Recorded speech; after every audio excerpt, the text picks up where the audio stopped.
back to National Report. Mexican President Claudia Sheinbaum openly threatening to, quote, mobilize the country against a Republican proposal to tax remittances, which are defined as private international money transfers from migrant workers back to their home countries, typically sent to families or other individuals.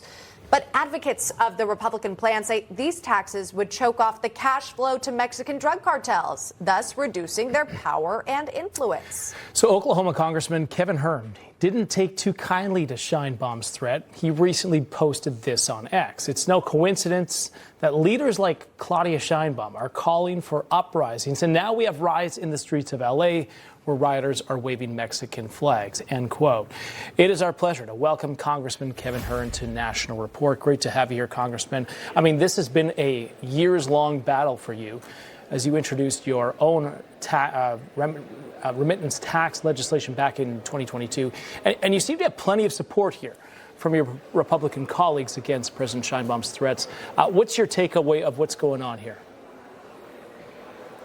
Well, certainly, as we know from our early days of going after organized crime, it's about follow the money. And that's what we're doing here.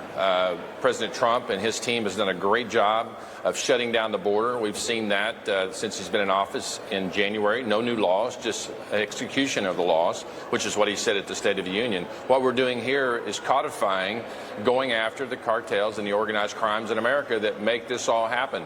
We're talking billions of dollars annually that the CBP, ICE, and others, law enforcement, FBI, have all said is happening. And we're going after this. You know, this is modeled after an Oklahoma law that's been around about 6 years now, the only state in the nation, which I'm a big advocate for, 50 states that execute, things of laboratory experiments. And here we are. Now we're able to federalize this same idea to go after these illegal movers of money, if you will. And so we're going to raise billions of dollars with this. My friend and now our Vice President of the United States, J.D. Vance, when he was a senator, worked with this bill with me last year. And so here we are. We're going to get it through. Yeah, it's interesting because the concept of people coming into this country, making money and sending it back to their families, maybe in a different country, is not new.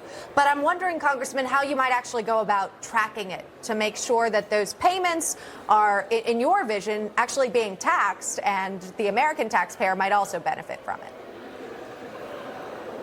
Well, if you're a legal citizen here in the United States or legally able to be here to work, you're going to get this back at the end of the year, just like you do in Oklahoma. You just apply for it, you get it refunded to you. If you're illegal or go through a non-traditional transfer system outside of a banking system where you're not legally identified, then you're going to have a problem because you're not going to get the money back. That will be transferred to the federal government, and we'll use it to offset the cost of what it's taking us to secure our southern border.